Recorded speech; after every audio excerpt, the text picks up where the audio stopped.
I want to let you know why we're here today and why it's important. As you guys know, and it's newer to me because I'm just starting to come back home and visit, a lot has changed in this neighborhood. And in that process, some things have been lost. I'm just speaking simply. And it's our job to make sure we preserve it, not just for us, but for future generations. And that's why you're here today, because we've created an immersive experience with virtual reality that recreates the Central District as it was, not as it is today. But it's a little bit of blend between the past and the present. We need more history. We need more feedback about how this can be impactful to you and the role you play in community.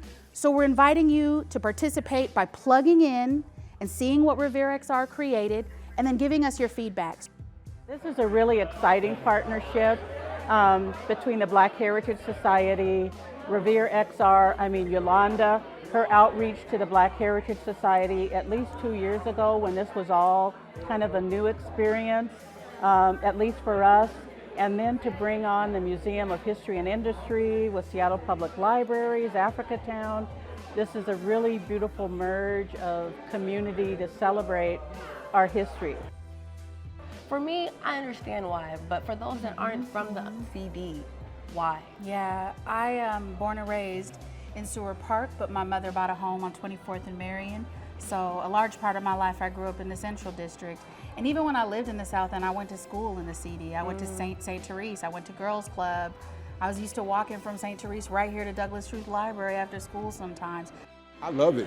You know, the experience is, it takes me back when you guys have small little things like, you know, the sign for the fax newspaper and stuff like that. You know, those are little things that about the Central District that everybody from the Central District would know about. There's a lot of little spots. Like I said, my dad had a karate dojo in the 60s, the first black-owned karate dojo. That history needs to be there. But they don't know what they don't know. They're starting something, and it's up to us as elders and people to be able to come and say, look, this needs to be over here.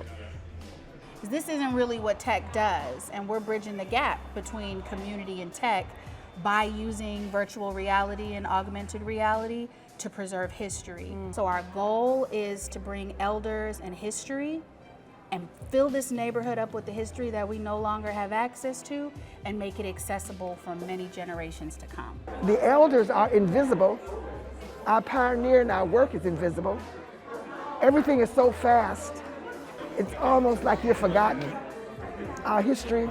So hopefully this will be a really good project to bridge the generations, co-generations together.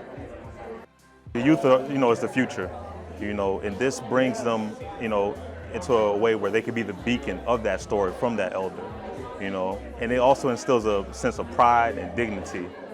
This is where I'm from, I'm the result of, what my ancestor or my elder did, and this is the fruition of it. I just want to know the youth to know that, like, just because you don't see the footprints that we all felt and experienced when we were here, some of the greatest creative minds came from this neighborhood. And even if you can't access it at this very moment, you're still very much connected to that legacy.